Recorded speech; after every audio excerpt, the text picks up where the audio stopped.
Madam Speaker, I have a few questions for my colleagues.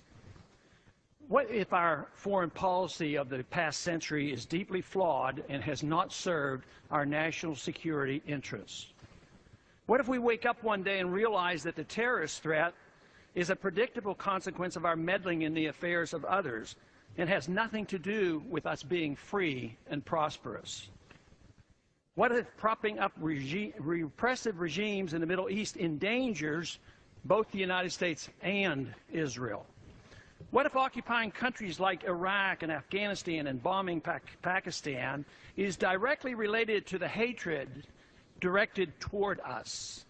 What if someday it dawns on us that losing over 5,000 American military personnel in the Middle East since 9/11 is not a fair trade-off for the loss of nearly 3,000 American citizens, no matter how many Iraqi, Pakistani, and Afghan people are killed or displaced?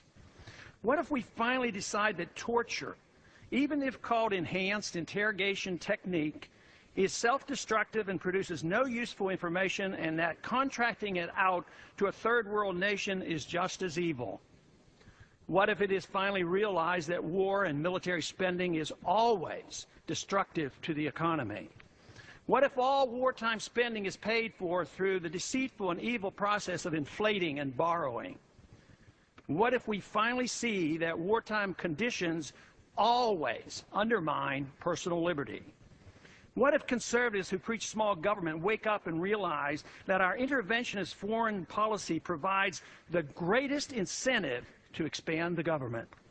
What if conservatives understood once again that their only logical position is military intervention and managing an empire throughout the world?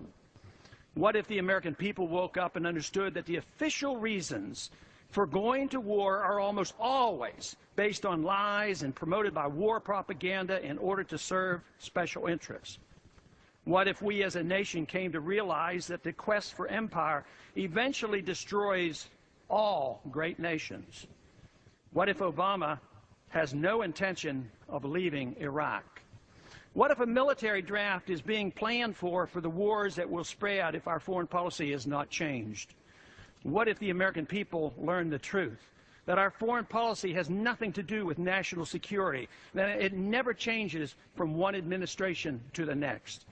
What if war and preparation for war is a racket serving the special interests? What if President Obama is completely wrong about Afghanistan and it turns out worse than Iraq and Vietnam put together? What if Christianity actually teaches peace and not preventive wars of aggression? What if diplomacy is found to be superior to bombs and bribes in protecting America? What happens if my concerns are completely unfounded? Nothing. But what happens if my concerns are justified and ignored? Nothing good. And I yield back the balance of my time.